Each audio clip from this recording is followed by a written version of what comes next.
Parashat Azri Metzora.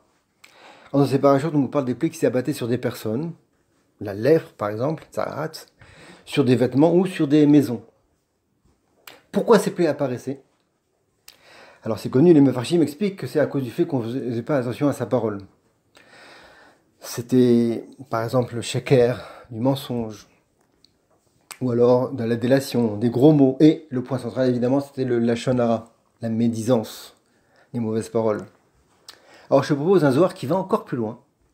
Il explique que le lépreux devait amener, qui avait dit du lashon hara, devait amener 2 corbanotes en tant qu'expiation. 2 tziporim, 2 oiseaux. Le Zohar demande pourquoi 2? Un seul est suffisant a priori. Il répond que le premier évidemment c'est en rapport avec le lashon hara.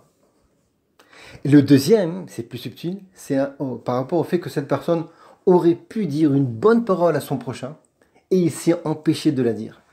Pour cela, il fallait amener un deuxième korban. Évidemment, le moussar, il est là. C'est qu'il ne faut pas dire du lashon hara. Mais plus fort que ça encore, hein, il ne faut jamais s'empêcher de dire une bonne parole à son copain. Des fois, un simple mot peut renforcer son prochain. Dans le même ordre d'idée, la Gemara dans Yerin Tedva avait dit pourquoi il fallait amener des tziporim quand on faisait du lashon hara. Pourquoi dafka des oiseaux? La Gemara répond parce que évidemment les oiseaux ils n'arrêtent pas de parler, ils n'arrêtent pas de piaffer, de chanter tout le temps. Alors c'est en rapport avec la personne qui a dit lashon hara, il aurait dû s'empêcher de parler. Et ce qui est étonnant, hein, c'est que à propos de ces 2 corbanotes, la Gemara dit que on lui faisait le premier, il lui fallait lui faire la shrita en tant que korban, le sacrifier, le tuer. Et le deuxième, il fallait le jeter comme ça en rase campagne, le laisser s'échapper. Alors pourquoi? Comment c'est possible? Le premier, on comprend. Il fallait le tuer pour dire qu'il faut tuer la lashon hara, arrêter de parler des mauvaises paroles. Mais le deuxième, il fallait le jeter. Pourquoi il fallait le jeter? A priori, c'est pas un bon. Le message n'est pas là.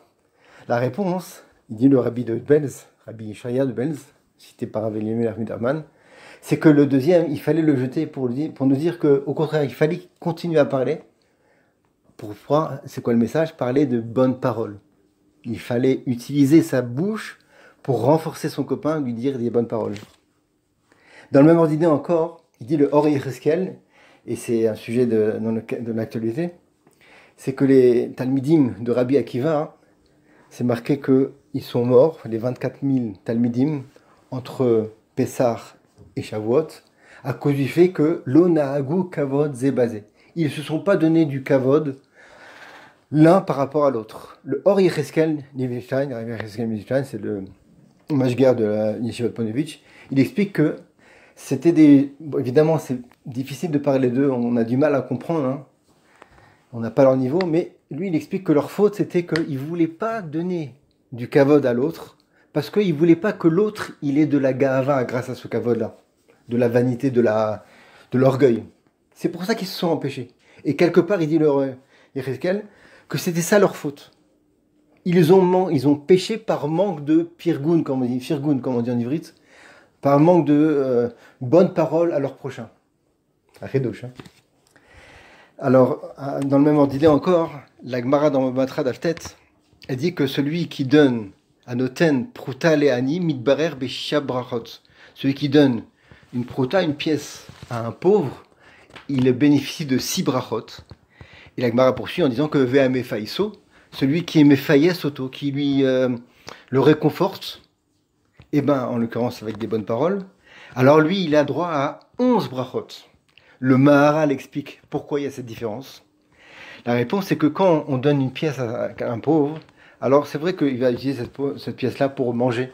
Mais une fois qu'il aura mangé, ce sera fini. Zman ikul passe, quand on dit, le temps de la digestion passe et ça sera fini. Alors que celui qui est mefaïs, qui le réconforte, qui lui donne, qui lui transmet un bon message, qui lui fait un sourire, qui est attentionné, alors quelque part son effet est savéa, son âme est comme ça repue, et cette satisfaction perdure même après. C'est pour ça qu'il y a plus de brachot. Alors on va terminer pour illustrer tout ça avec une histoire magnifique. Elle est connue aussi, mais peut-être que je l'ai déjà racontée, mais elle est tellement belle que ça vaut le coup de la raconter à nouveau. Une fois, il y avait quelqu'un en Israël qui avait l'habitude d'arriver à son travail Et chaque personne qu'il rencontrait, il disait Shalom. Et quand il terminait sa journée, il disait au revoir, bonne journée, bonne soirée, Laïla Tov.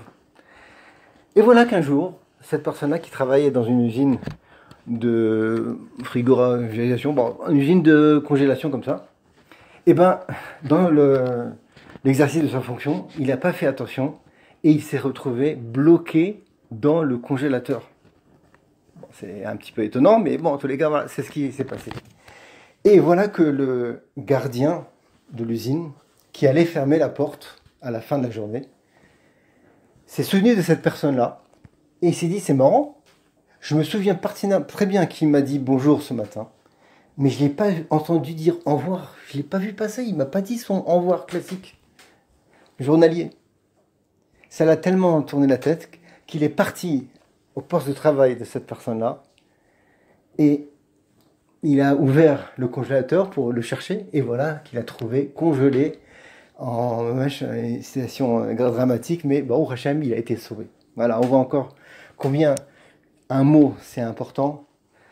Quand on le place mal, c'est super grave, mais quand on le place bien, ça peut transformer une personne. Et Hachem, c'est la voda qu'on a dans cette période-là. Toujours penser à l'autre, travailler ses midot, et en particulier donc dire une bonne parole à son prochain. Hachem, grâce à ça, on aura la Geoula Bimera Biyaminu Shabbat Shalom.